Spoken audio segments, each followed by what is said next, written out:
Welcome to XYPN Radio, where your host Alan Moore brings you into a community of fee-only financial planners who want to profitably and successfully serve Gen X and Gen Y clients. If you're ready to get the knowledge you need from leaders in your field, learn from forward-thinking advisors, and take action on your own goals, XYPN Radio is the show for you. Here's your host. Hello, and welcome to this episode of XYPN Radio. I'm Maddie Roach, your host.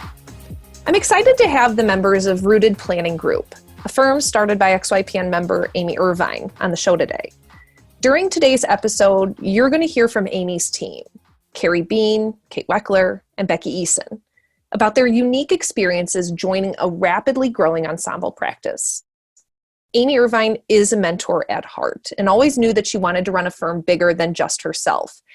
As she found herself hitting capacity just a few years ago, both in terms of sanity and time, she began laying the foundation to what is now, just a few years later, a 4-person company. Amy talks about how each teammate is a partner or is on their way to becoming one, how each has input, and how each enjoys a very progressive benefits package, which includes unlimited vacation and a 6-month family leave program. We also talk about the emotional side of this evolution, the courage it took to decide to allow others to join the team, the ego that needed to be checked at the door to allow this all to work, and most importantly, how today her stress level is lower than ever before. In fact, even her husband comments on her change in demeanor. We hear from the teammates about what a partnership like this affords them and why they wake up motivated every day to serve clients. Growing a team isn't for everyone, but when you hear the perspectives of the Rooted Planning Group, you may be motivated to start your own or even join one. XYPlanning Network's annual benchmarking survey is out. Are you curious about the average number of clients XYPN members get in their first year, or how successful niches really are? To answer these burning questions and more, we've again enlisted a professional research firm to complete our annual benchmarking study. Get your copy hot off the press and discover vital statistics such as the median advisor revenue by years in practice and sources of firm growth, from referrals to blogging, social media, and more. Head over to xyplanningnetwork.com/study to purchase your copy today. You can find any of the resources we mentioned during the episode at xyplanningnetwork.com/244. Also, be sure to go to xyplanningnetwork.com/VIP to join our private group just for XYPN Radio listeners. It's a community of advisors we've all been looking for that's there to provide support when we need it the most. Best of all, it's free. I encourage you to check it out. Again, that's xyplanningnetwork.com/VIP. Without further ado, here's my interview with the Rooted Planning Group. Welcome to the show, Rooted Planning Group. I'm so pumped to have you on today. Thank you for having us, Maddie. Of course. Amy, you've been with us before, and listeners, you probably have heard Amy Irvine's name. If you haven't, be sure to go back to episode 119 to hear Amy Irvine's full career history. But I'm so excited today to have Amy and her team on the show because we're talking about the hows and whys of building the team that she's built. And there are 4 full-time staff members at Rooted Planning Group now. 3 of them are on the line as well as Amy. So we're going to be able to really talk through the decisions Amy went through to bring her firm from a solo shop to kind of a growing practice, to say the least. Amy, I'd love for you to do the honors and introduce yourself again to the listeners. Get us up to speed about Rooted Planning Group. Where are you located? How many clients you serve? Share with the listeners whatever you're most comfortable sharing. Well, so Rooted Planning Group was originally called Irvine Wealth Planning Strategies, and I had a purpose for including my name in the company at the time that I launched because I wanted people to know, I couldn't solicit, but I wanted people to know I existed. So I'm like, okay, I can market my name. People know my name. That was a great reason to have my name in it at the time, but then as we started to grow, it became a bit of a challenge because who's this Irvine, especially when we started to grow in other states. So back when I first launched, I knew I didn't want to be alone. In fact, my first attempt to go independent was with another partner, and that quickly did not pan out. So I ended up, going off on my own completely. And I just knew that it wasn't something that I wanted to do. I wanted the ability to share ideas with people and for people to share ideas with me and for clients to get more than just my opinion on things. So in episode 119, Alan and I talked an awful lot about the growth that I experienced, very fortunate growth I experienced, but at the same time, the very stressful result of that growth. And it was around that period of time that my husband and I, who also works for the firm, began talking about either this was it, like I was going to have to stop taking on clients, or I was going to have to get the courage once again to bring somebody into the firm. And I had a real trust issue because of the first attempt to go independent with somebody. And the only person I could think of happened to be Kate Welker. And Kate and I went back to college in my 30s. Kate was going to college for the first time in her teens and 20s. And we both were in a financial planning program at our alma mater.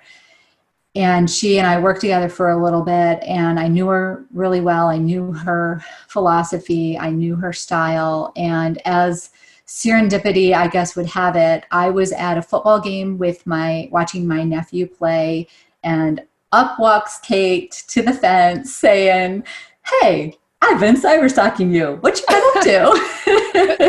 And so I'm like, "Oh my gosh, Brett and I have been talking about you. It's so funny that we saw, you know." And so Kate and I started having really serious talks about her coming into the practice. And in February of 2018, she actually officially joined on. And then from there, I did the typical wait too long and was so buried in work that we hired quite a few people very quickly.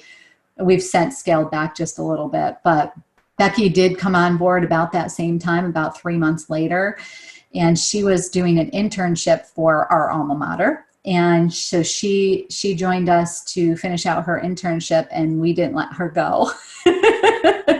So once we had her, we were like, nope, we're going to figure out a way to keep her on board. Thankfully, she agreed to do so. And she's now full-time and studying for her CFP exam, which we're very thrilled that she's pursuing. Awesome. And then it was late 2018, I think, that Carrie and we had met at the Dallas XYPN Live conference. And Maddie, I believe you reintroduced Carrie and I to say, I think you two should talk. You knew I was trying to grow the firm, and you thought that the two of us would be a pretty good fit. So Carrie and I sat down and had several conversations, and we were thrilled when she decided to merge her firm into ours and become part of the overall firm, which led to the rebranding that happened last year. Because once it became this team, Irvine Wealth Planning Strategies didn't really seem like the right name. Mm-hmm. And so it was the 2018 XYPN live event in St. Louis, so not 19, but 18, that we sat around in the little outdoor space that was at St. Louis where the food trucks were, and came up with the name Rooted Planning Group. And I think people thought we were like totally zoning out, because we were just sitting there staring and like throwing all these names around and trying to think of,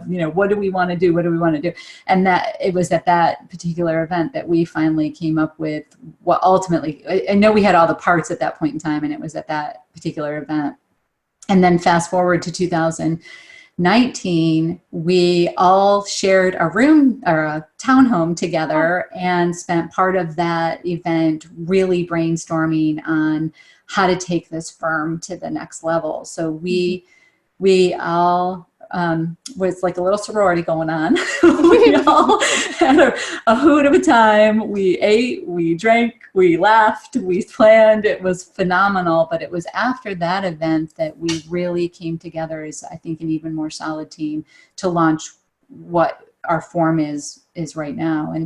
And we have over 200 clients at this point in time. Wow. 55% of our clients are women, 45% are men.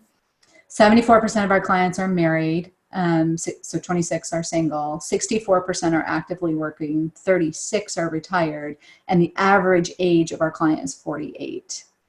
So right in our perfect demographic niches with regards to where we're structured, and that's where we want to be. So it's been a journey, and this group that you're talking to today can tell you that there have been some phenomenal times and there have been some tears. Mm-hmm.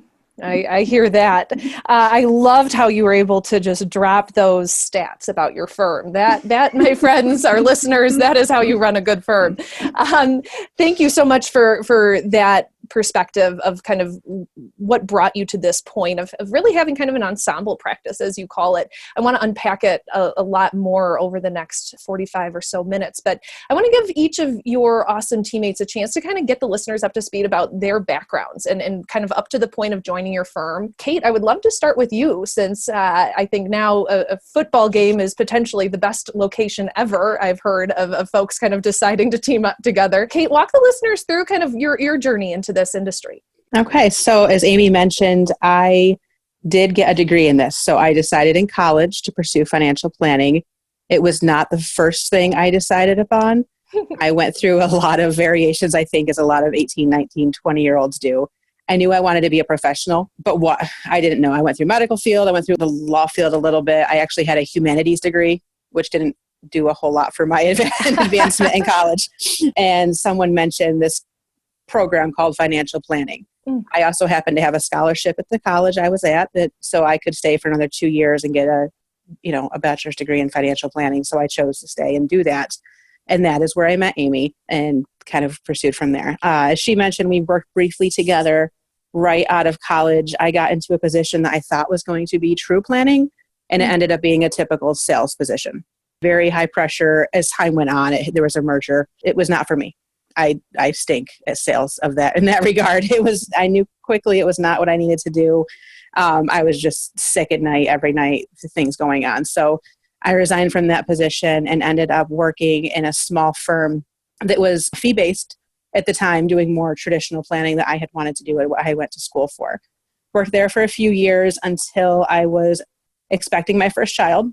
And the company had also went through a merger. So I decided to take a step back for a few years when my kids were young. So I worked as a tax accountant at the same time and continued to do that. And then I had licenses, was doing some brokerage work. And that went on for 5 or 6 years. And I just knew there's more I wanted to be doing. I wanted to help clients in a bigger way, the way I wanted to work with them, do the planning, not just be limited to rolling over retirement plans. So I started doing some research into how to do this. It was a lot of overwhelming information. And I kind of remembered seeing something on Amy's Facebook page, didn't know what was going on, hence the cyber stalking. And I was, as she said, at a football game for my nephew. And I don't think we'd seen each other in probably 7-8 years, if not longer. And I looked up and saw her coming across the parking lot and said, "Hi."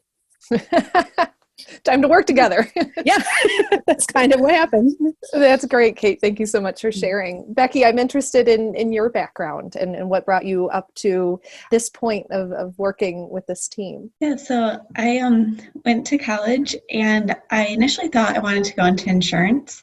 And so that's the direction I was going. And then one of my advisors called me in and explained what financial planning was. And instantly I was like, yep, I'm switching.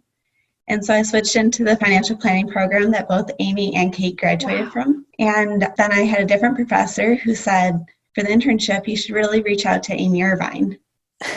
So I did that and then was fortunate enough to be able to intern with her. And then from there, I came into the firm full time. And now I'm studying for the CFP. Good luck. Are you taking it in March? Yep. Oh, wonderful. We'll keep you front of mind, Becky. Thanks for sharing that. And remind the listeners, what is your alma mater? SUNY Alfred State College. Awesome. So Amy's got a nice incubator there of future awesome planners. And Carrie, you have a slightly different experience from what I know of you. Would you mind sharing with the listeners what brought you up until this point? Okay. Yes. So just a few steps. I don't want to get too far back, but out of college, worked in the paper industry in different roles in accounting and quality and in a process engineering role for a long time. And in 2008, ended up deciding to leave there and work in a family business. And I'm still helping there a little bit. So still doing that. We're a mechanical contractor, so that keeps me a little bit in the numbers, I guess, side of it. So, and then maybe I don't know, 6 or 7 years ago. I've always just loved personal finance and knew that I did not want to do the broker-dealer side of the world. So I just started researching and actually found a few members of XY on Twitter and did some cyber stalking there. Reached out, and actually Matt Becker had a conversation with me who kind of started leading me in the right direction. I think I cyber stalked Sophia Berra for a while and just stumbled upon that, joined XY. Figured out while I was in XY that I needed to take the Series 65. Didn't know what that was, which is kind of funny. It just kind of lets you know, before that, somewhere along the way, I did go back. My bachelor's degree was not in financial planning. I decided to go back and do that. And I think while I was taking those classes to finish that requirement for the CFP exam is when I stumbled upon a lot of the XY stuff.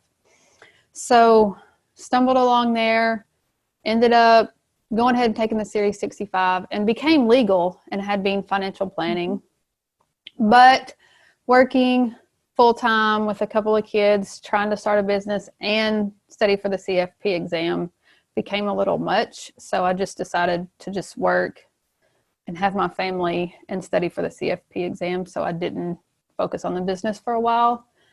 I passed the CFP exam in November 2016, and then kind of spent all of 2017 trying to get my own business going and being in, I feel like, very rural America.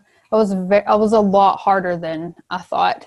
I actually thought, I really can't put myself out there because all these people are going to be banging my door down because it's needed so bad in this area. I was wrong. That was a struggle for a long time. I think Amy mentioned we had been in a couple study groups together. We met in person at Dallas. And I was actually in Edmond, Oklahoma, feeling a little not really negative, but just feeling like I can't keep putting so much money into this RIA. It's draining my family. It's causing a lot of stress. It was just a lot. So I actually reached out to you, Maddie, and was like, I don't know what to do. I don't think I can keep funneling all this money. And, I didn't know what to do about my obligation to XY. And that's whenever you were like, well, how about, do you mind talking to Amy Irvine? I was like, yes, I know Amy. And you really you didn't give me a lot of information. You didn't really give me much information at all. I actually thought, because I knew Amy was highly involved with XY, and I thought, I really like Amy. And just out of respect for Amy and Maddie, I will listen to why Amy thinks that I should keep trying to do this. I don't know. It was hard, but I was like, okay, maybe this is what I need. Just this little glimmer of hope. Because I was considering walking away because it was just too hard. And I am terrible at sales and marketing and putting myself out there. So that's when the conversations began with Amy. I don't even post things on social media on a normal basis. So to try to drum up business was impossible for me. So anyway, so that's whenever Amy and I started talking about it. And actually the team interviewed me. So that was a fun process, getting to meet the team. Yeah, we did without Amy, actually. It was a team interview without Amy. Yeah. So we did that, and I guess it went well because here we are. Here you are. Well, yeah. Carrie, I do have to give you a shout out that you were a member really since early on that leaned into the network and you were really transparent and open about your struggles and your passion and where you wanted to go. And it allowed me to really be able to help identify folks that could help. And that's just a reminder to a lot of people that the more you give and the more you share with people, the more opportunity there is for magic to happen. And Amy, what a diverse group you've just gathered together from someone in the industry, someone who's run their firm, a student, a really, really amazing collection of advisors that now represent you and your team. And Amy, you had a number of years running your own business, and I think most of us would say you were quite successful at it. And so I'm wondering, you mentioned courage early on when you first started talking about this decision to become an ensemble versus a solopreneur. I'm wondering, really, could you dive in a little bit more into that particular decision? Because I know so many of our advisors have thought about it, and they're just not totally sure if it's right for them, and they're not totally sure if they even want it. I'd love your perspective. Yeah. So for me, it was, as I mentioned, I always wanted to have somebody else that I could bounce ideas off from or concept off from or even design, just it's always just helpful to have that second opinion, almost to play devil's advocate a little bit. The client's going to get the best advice if we have somebody that we can talk it through with a little bit. But adding a person to the firm is emotionally one of the most charging things I think that you can do as a business owner, as an owner, and then fast forward to offering ownership in the firm. And let me tell you about the emotional roller coaster that puts you on, both as a firm owner and the oncoming firm owner. Yeah. It totally changes the dynamics in a good way for us anyways.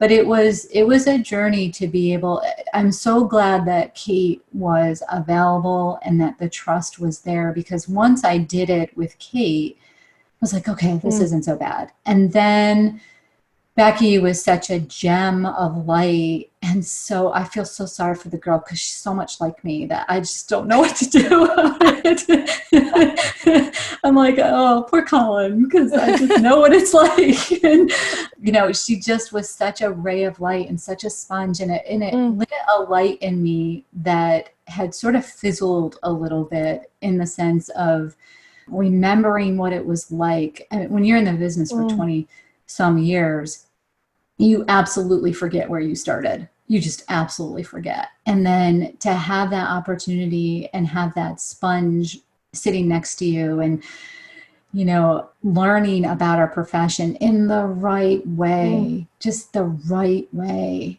not having to learn by having egg all over their face or making a major mistake for a client, that really did light a fire. And then with the journey to add Carrie, that was an emotional journey on both sides for both Carrie and I, because Carrie had to make a decision about something that she really had invested a lot of time, money, and energy. And one of the things that most impressed me during that transition was she checked her ego at the door. I mean, she just really said, what's in the best interest of my clients? What's in the best interest of my growth?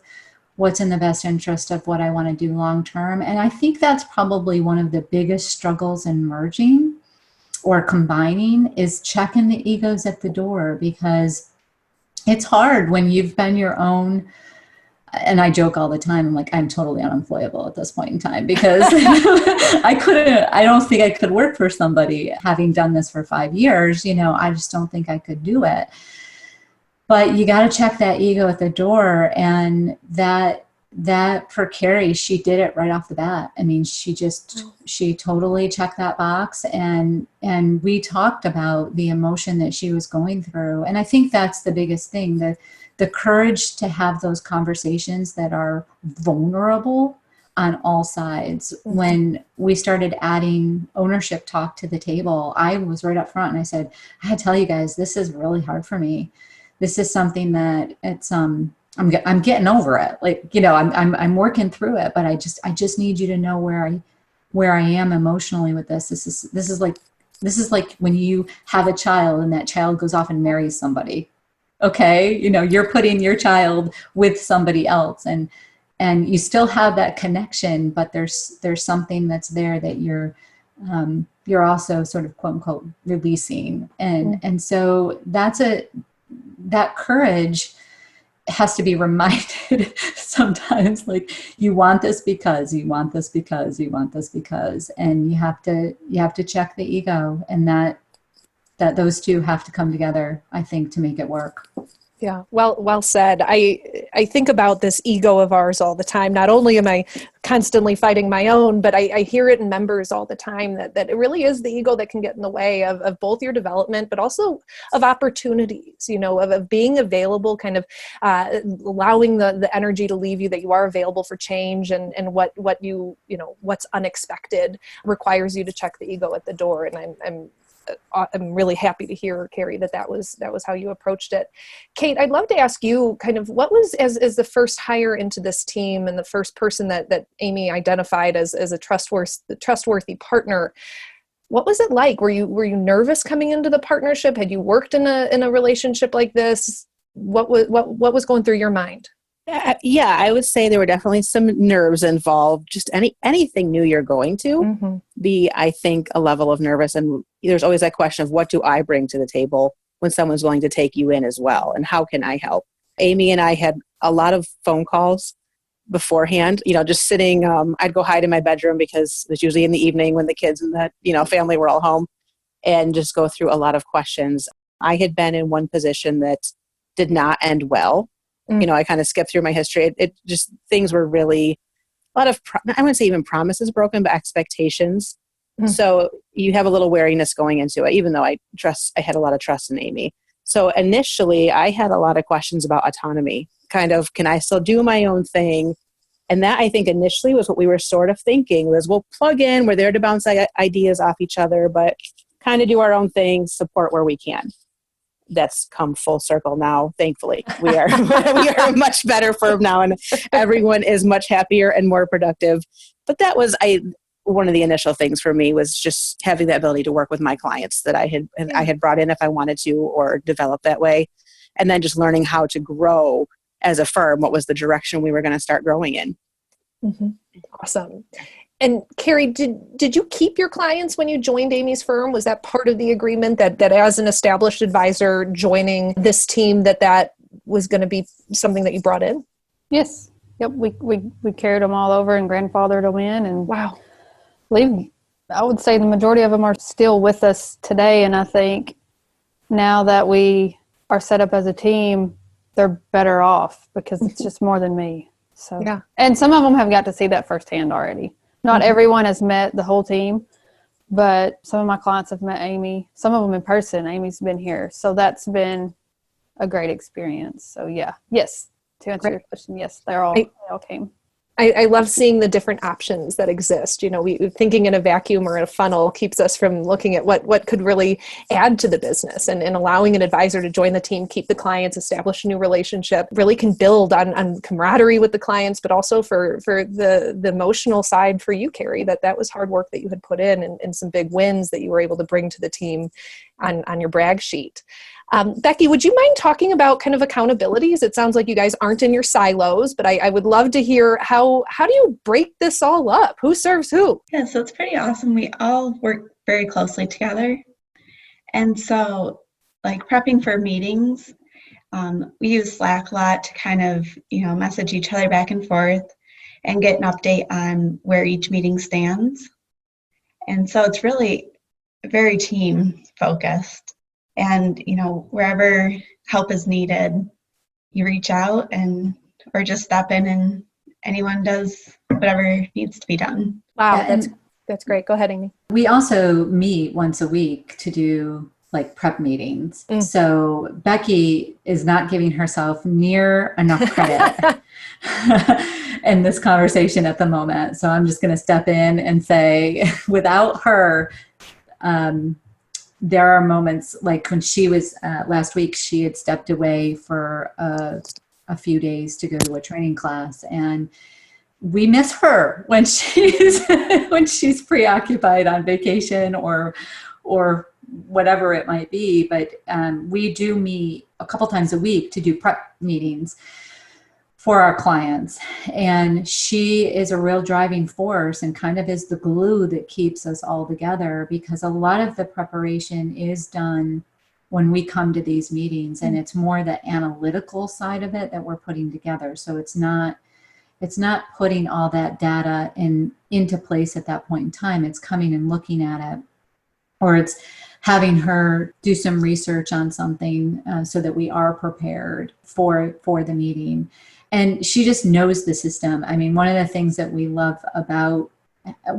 best things about bringing somebody in at the very, very front level initially is that they just get to know where everything is. When you get plugged in, from one side or the other, there's a few steps that get missed. And I joke with people and say, I feel that my career is really fortunate because I actually started with green ledger sheets, truly green ledger sheets. And so I can spot, and I'm not joking, I actually did.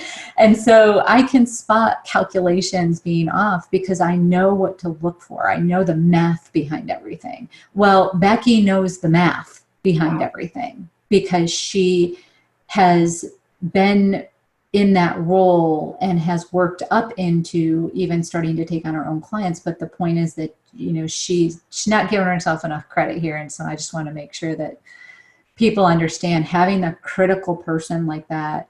We kind of I mentioned that when we got together in September of 2019 at the last XY conference, we sort of sat down, and we aren't large enough to be sort of the Herbert Diamond team, but we're getting close. And so we sat down and sort of mapped that out. Like, what can we do within our team to be similar like that? And definitely Becky is a strong paraplanner. And ironically, I think it was Carrie asked the question, what happens when Kate or Carrie move up into a lead? What will happen to Becky? And I said, she stays with me. Oh, I love that. I am wondering, you mentioned lead. Are those the terms you use? Is every client the whole firm's client? Who meets with who? And how do you work day to day with the clients? So back in September, when we were talking about everything as a group, we decided to start taking the existing clients that we have and assigning. So for example, if the client primarily worked with me, I would be considered, we used the term senior at first. I'm like, nope, that's not going to fly. So I'm a senior. So I changed it to primary. There you go. And then you would have somebody who was really equal in nature, but was sort of the secondary contact to the client, but was really on the same equivalent level. Mm-hmm. And that person was called a lead. And then we have an associate, which is Becky right now. So Kate and Carrie were what were called leads, although they do have and have been getting more and more on the primary level. And then all of the clients that we had at that point in time, we introduced all of our clients to either Kate and Becky or Carrie and Becky. And so all of our clients they understand that they've got a team working for them. And that was a major, major, major shift. Mm. We went from this silo environment, which seemed like a great idea initially, but because of the longevity of my business and my name, they were all wanting to, at least initially, work with me, and I just didn't have the capacity. Whereas by bringing in the rest of the team and saying, all right, let's just everybody go on salary, and everybody just starts, sharing with the client load and with the client work, then we could increase our capacity and increase our service. And the clients have loved it. They have absolutely loved it for a couple reasons. One is because they can see immediately the turnaround time has increased. And secondly, because I'm there, somebody is there for them if something ever happens to me, or if somebody goes on vacation. And we've tested that twice now with somebody going on vacation, and it has been very successful, in my opinion, from what I've seen and heard, that they actually come back and not feel overwhelmed. Mm-hmm. So, and clients want that too. So we started shifting that direction last fall. That has given the opportunity for all of us to learn from each other, every single one of us, because we all have strengths, and it's just really, it's made us a better team. It's given us the opportunity to provide better service to our clients. And I think it's been internally less stressful. I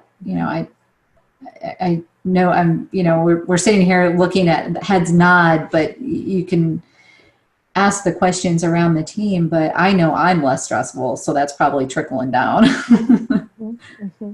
Absolutely. Redundancy is a really incredible thing. And I think from a client's perspective, their price point doesn't change, but all of a sudden they get two experts in the room paying attention to them and making them feel good and supported. Carrie, I'm interested to hear from you as someone that was doing this on your own and now sitting in a group environment servicing clients. What was it like to change? I think I like being with the team so much better than being by myself. I mean, not only am I with a team, I'm in a team environment, I'm not physically where they're at, but we meet every week, having those resources there. I think also being a career changer, walking into this industry with no experience, like you do know a lot of things, but knowing things and then being able to, create this financial plan and know how to use software. And I think that alone, I didn't even realize how much I didn't know. Yeah. Like, I don't want to, sell myself short and say that I shouldn't have been doing financial planning.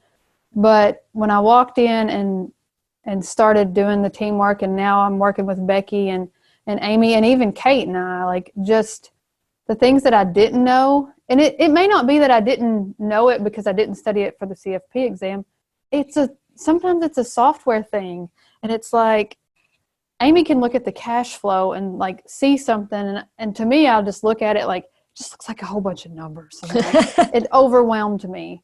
So just the lack of experience, it gives me a team to lean on that I needed so much more than I even realized. I mean, just if I have to give advice to a career changer, it would be seriously consider spending some time either doing internship or paraplanning for another planner, because even watching Becky, like I feel like I'm constantly asking Becky questions, even though, yes, I've done all these things and I've checked all these boxes and I have a few more boxes checked that maybe Becky doesn't. She has all this experience, like working with Amy and starting from the beginning with Amy, that I wish I could have had, Wow. So it's such a learning curve. So, yeah. Yeah. Amy, I'd love for you to brag a little bit about the kind of culture that you've created here, where I'm able to look at all four of you with smiles on your faces. You're all in a separate location. I couldn't even tell you where you are, Amy. I think what you're building isn't something you had to build the way you did. And I've told Alan that about the company he has built with Michael, that they didn't have to build it this way, where we have flexibility and autonomy and privacy, and we're yet so driven to succeed. Talk to us about the impact you think that's having on the industry, and that I can tell you is having on the industry.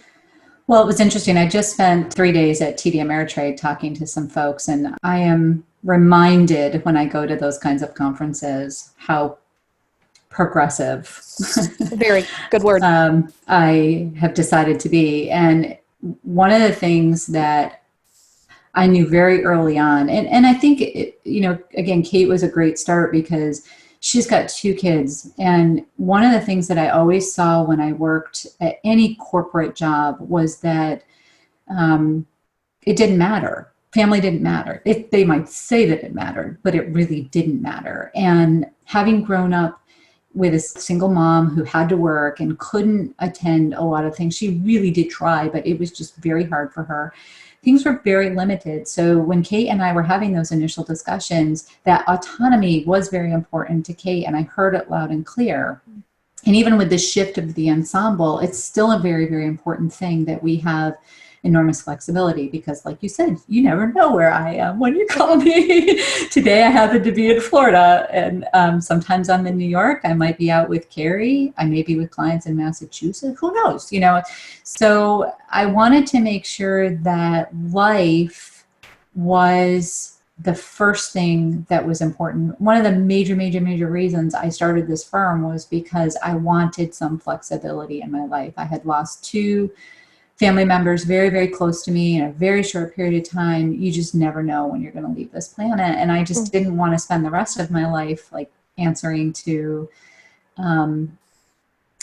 zero flexibility. Yeah. So Kate was great because we did talk a lot about that, and I wanted to make sure that she knew that her family always came first. Carrie's the same thing. She's got two relatively young kids. I say relatively because they're teenagers, but she's got a big year coming up with her daughter that she's going to want to spend some extra time, focusing on that final year of high school, right? Yeah. And her son is very actively involved in sports. And so it's important that she's at those games, that she's participating in those things. And although Becky doesn't have any children yet, she's got a puppy. And that puppy is a baby, trust me. And it's an important member of our family. But we did want to put together a policy that allowed for, strong family support, that if you needed to step away, you could. Last year, knowing that we were doing what we were doing, we put together a 6-month family leave policy so that it could be for a husband, it could be for a child, it could be for maternity or paternity, or it could be for, a parent or anything like that. We did write in that if it's maternity, it is a required 3 months. So you have to be off for 3 months for maternity and paternity.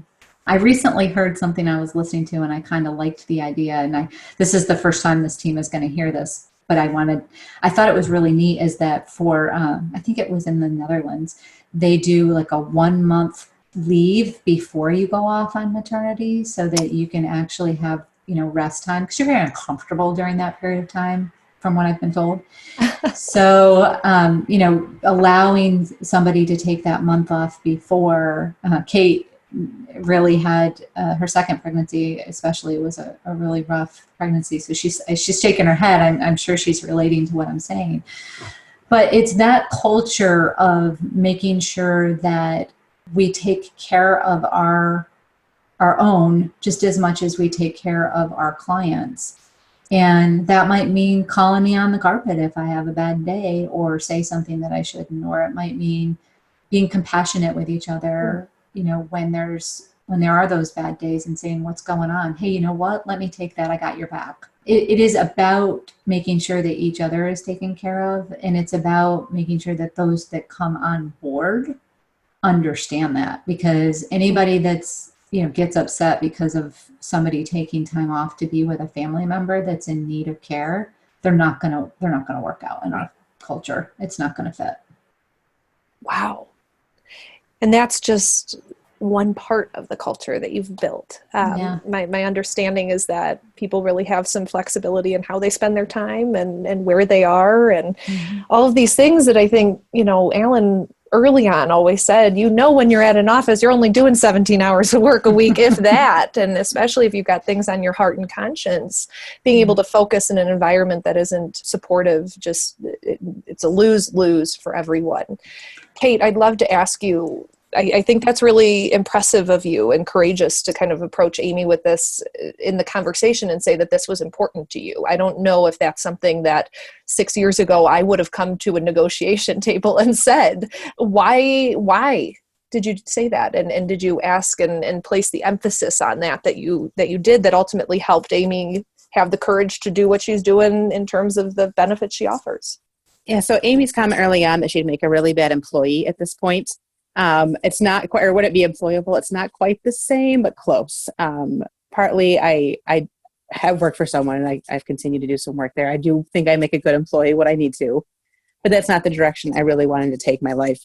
Flexibility was hugely important for me. And as my children are getting older and my husband has a very demanding career, so just being available was very important to me. I mentioned before, a previous employer I had worked for, some things came in there that really interfered with my personal life. And it was just my life priorities and theirs did not line up at all. And then when I kind of needed someone to support me, it wasn't there. So there was that. And again, you get to a stage in life where you're thinking about what you want the next 10, 15, 20 years to look like. And I had some ideas there. I was also raised by self-employed parents, and just seeing their lifestyle and their schedules, their freedom. It's just something I've always aspired to kind of have in my own life as well.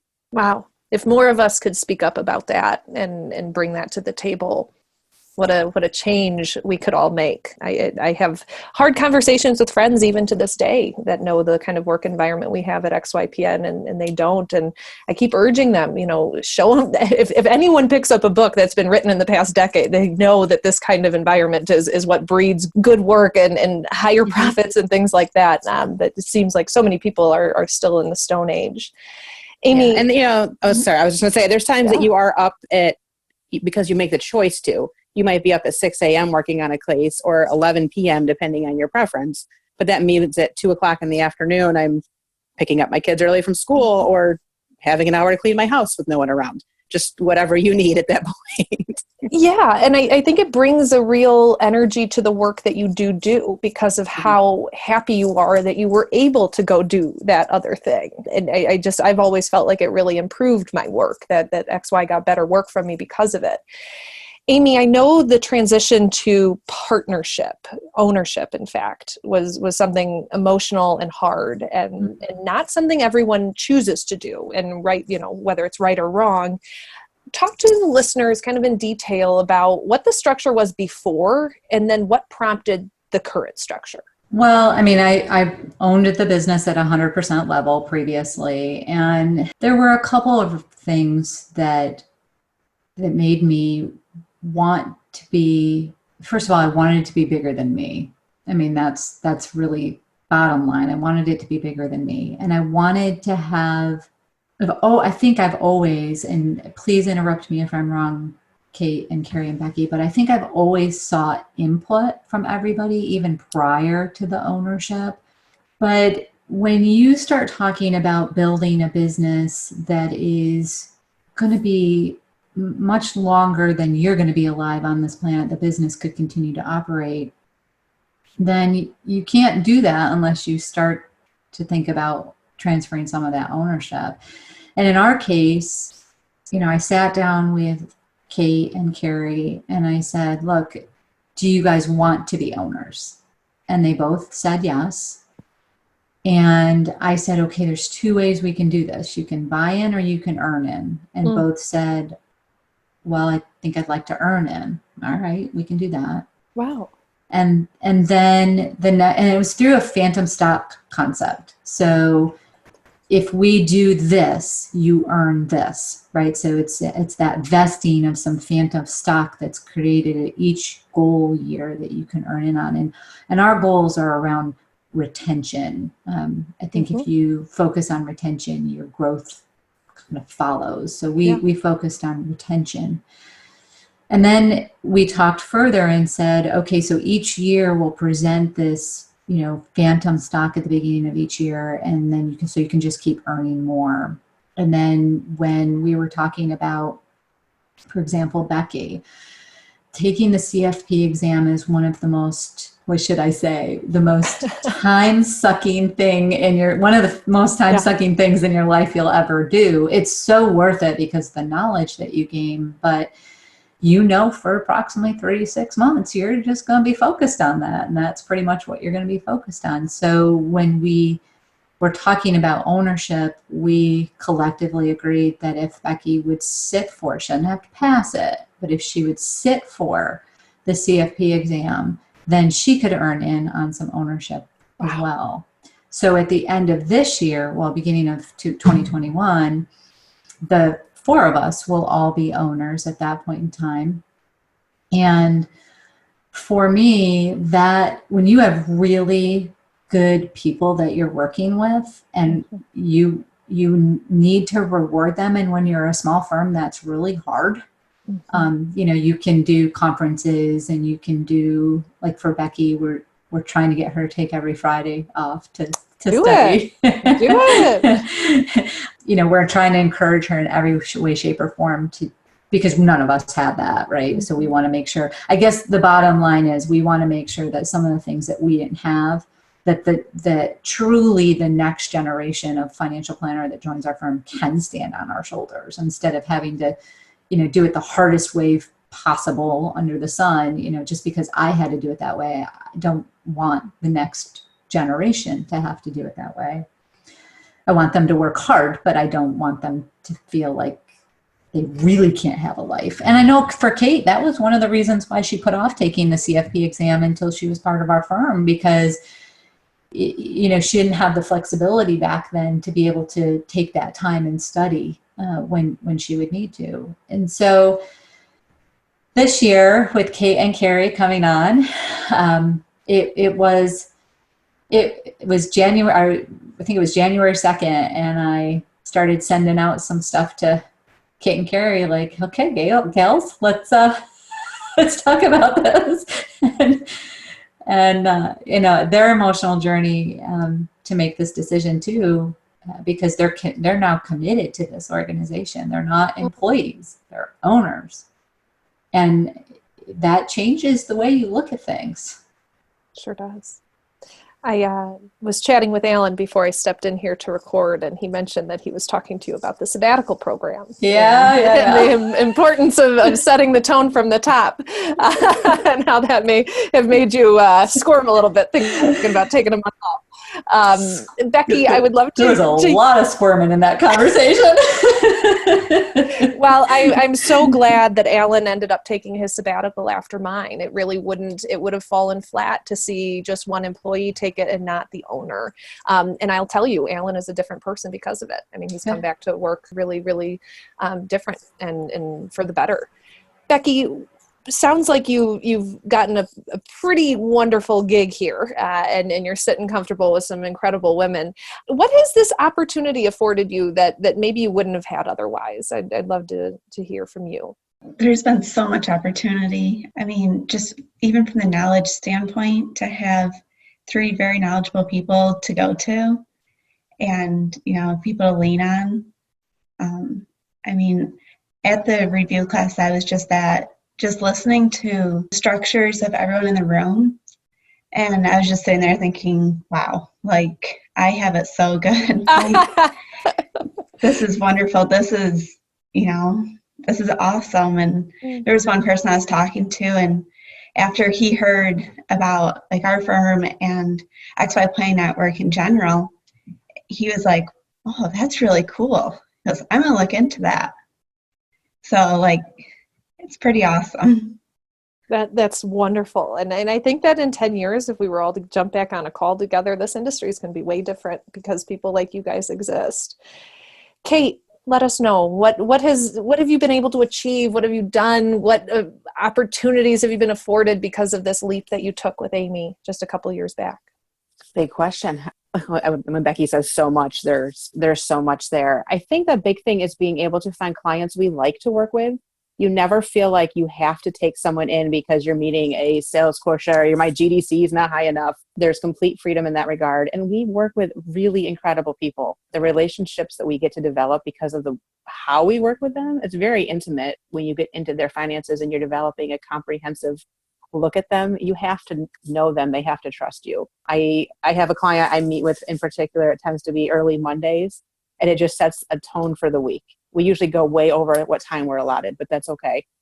And it just, when I'm leaving, I just kind of always have a smile on my face. Like I get to do this and choose to work with them and just to keep developing specialties in those areas too. So if there's a particular client that I have more background in, it's more of a niche of mine opposed to Carrie's, we can send them there. And then we each still are working with all those clients, but developing our own skill set within them. Awesome. Thanks for that perspective of when it comes to the actual work, what it's afforded you. Carrie, talk to us about kind of the switch over the past couple years and what's changed for you and now looking at your future. I bet it doesn't feel as overwhelming as it did a couple years ago. No. So a couple years ago, I'm kind of a positive Polly, but I kind of was losing that hopefulness and that hope that I could do what I was wanting to do, even in my area or just in general at all. And it's the mustard seed, from the Bible. And I can't believe that I ever doubted that this would turn out this way. But when I thought about how the future would be, I didn't visualize this. And it's so much better than I thought it would be that it almost, I'm probably the most emotional one of the group. I almost get emotional thinking about it. And it's been great. And I think too, with this group, I know that we're making it sound like, I hope we're not making it sound easy, because it has been hard. And I'm also the one that's probably shed tears. I've shed tears publicly within the group. So it has been hard and it has been emotional. But I think without that, the growth that I've experienced, career-wise and even personally, I come up with a million ideas all the time. I'm always coming up with something. And with this team, they kind of hold me accountable. So I actually told Amy at the beginning of this year that I wasn't going to say any of my ideas out loud, because it kind of makes me do them. And so I actually have mentioned one, and I was scared when I was typing it in Slack. I was like, do I type this and actually send this idea to Amy? Because the growth that I've experienced career-wise, and even like they're my friends and they're my coworkers, and it's the mustard seed analogy, like, for me. Thank you for that. You should all really be so proud of yourselves, and really, I'm so impressed with the structure of how this works. It's amazing. As many multi-advisor firms that I've spoken with, there's just such subtleties to how things change just based on experience and preference and personality types. Amy, I would love to hear from you about maybe a little harder of a topic. What was something over these past few years that was real challenging about creating the dynamic that you have today? I'm not looking for anything in particular, but just so the listeners know, it's not all just roses and butterflies. I think we've talked a lot already, but was there anything that really stood out as being, maybe this wasn't going to work? Yeah, well, not so much that this wasn't going to work, but the shifting, the determination to shift from a silo firm to an ensemble firm, that was a period of time that I think we all probably did a bit of, if not cry, darn close to crying, because it was really, I started out with the concept and the idea that this silo idea was going to work really well. Mm-hmm. And so some of the team members that came on under that concept. And when we made the shift to change, that's not what they bought into. That's not what they wanted. And yet we felt so passionate about it, and we felt that it was such the right thing to do, that meant that some of our team members left. And that's hard. That's really hard. And you look yourself, at least I do, I look myself in the mirror and say, could I have done anything different? Should I have done something different? Could I have been better at, listening to what their concerns were? Did I dig my heels in and shouldn't have, all of that stuff, it internalizes for me a little bit when we lose somebody. And we grew very quickly in 2018, and then ended up pulling back in 2019. And there was a whole lot of emotion going on around that time. It was probably September, October timeframe that the turn occurred. I would say it started in May. Some of my internal turmoil started really in May, and then with the final decision in September to go to the ensemble, and then the delivery of that, and then the determination that, we ended up losing Kim and Matt and Scott, like within months of each other. And it was really hard. And hard because we liked them, right. And we left on, good terms, but it was still really hard. That's probably, if I had known in the beginning how the team was going to work together, but I don't regret it. I think what ended up happening was, with this core team that's here, with Kate and Carrie and Becky and Brent supporting us to a certain extent, that we just formed this network that was so strong and amazing and could work with clients so well together. And we wanted to bring these others in. We wanted to nurture them in the same way. And it wasn't in the cards for them. So it was that was a tough time, I think, for all of us. Coming into November and December, though, and especially hitting the ground in January, we saw this momentum from the decision that we made. We knew that it was the right decision, thankfully. And we wouldn't have known that, I don't think, unless we experienced what we experienced. And for me, the blessing that has certainly come to the table is my stress level has just come down so significantly. Wow. And as I think it was Kate said, I get to work with this amazing team every day. They may not feel the same way about me sometimes, but I get to work with this amazing team every single day and see the development that just blows my socks off. And to know that I'm part of that, the reward is so grand. Oh, that's wonderful to hear. If you can believe it, we've already been talking for nearly an hour. I feel like we're just warming up. There is so much here. Amy, I will end with the last question to you. As a practitioner in this space for a number of years, and someone who's making real strides to impact this industry, in whether it's the associations you're part of, the leadership positions you take on, the team that you build, where do you think our industry is going to be in 20 years? Can I say hope? Can I change it to hope? Let's say it will be there. Hope. Let's hope and work towards it. Well, I hope that it is very much like the demographics of this country. I hope that it's 51% women. I hope that there are cultural inroads that are made. We are primed to be great at this job. We are nurturers by nature. And I'm not saying men aren't. I'm just saying that as a general rule, women tend to really do well in this profession if they have sponsorship, if they have mentorship. When somebody can bring them along and show them that it doesn't have to be the old way, that there's companies that they can go to and they can work at, and the flexibility is there. This job can be done from anywhere. We're proving it. Carrie's in Oklahoma. Becky's in Corning. Kate's probably in Boca today. I'm in Florida. This job can be done anywhere. And if we allow that flexibility, we are going to bring more families into this profession. And then the demographics can change. And that requires all hands on deck to do it. And, my mission is to show people that it can be done. Do you think when somebody takes that family leave, it's not going to be hard? It is going to be hard. But you know what? We can do it. We can all support each other. We can do it. And the bigger the firm is, the less of a challenge it would be, right? So if we can continue to create flexibility, if we can continue to create a warm environment, a welcoming environment, if we can let that sponsorship be that and that mentorship be there, I really think that this profession is going to shift, that it's truly going to be a career.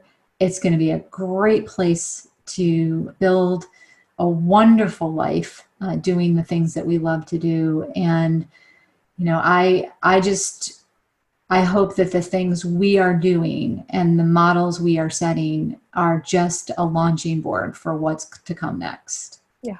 And as someone that has been working with you for a number of years, I can almost guarantee that is happening with the work that you are doing.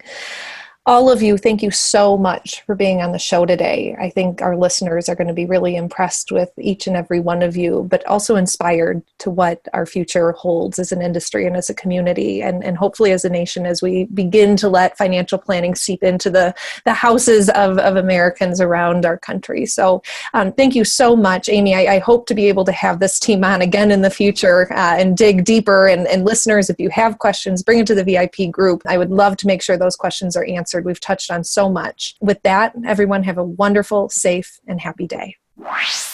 XYPN Network's annual benchmarking survey is out. Are you curious about the average number of clients XYPN members get in their first year, or how successful niches really are? To answer these burning questions and more, we've again enlisted a professional research firm to complete our annual benchmarking study. Get your copy hot off the press and discover vital statistics such as the median advisor revenue by years in practice and sources of firm growth, from referrals to blogging, social media, and more. Head over to xyplanningnetwork.com/study to purchase your copy today. Be sure to join our VIP community at xyplanningnetwork.com/VIP to hang out with other XYPN radio listeners, ask questions for future mailbag episodes with Alan and Kitsis, and to finally find a community of like-minded financial advisors. Thank you so much for joining me today. We'll see you next week. You're not alone, and you're not crazy. It's scary starting, building, and growing your own financial planning firm. And that's why we put together a free private community just for you, the Cutting Edge Financial Planner. Go to xyplanningnetwork.com/VIP or text XYPN Radio to 33344 and join a network of thousands ready to change the lives of Gen X and Gen Y clients.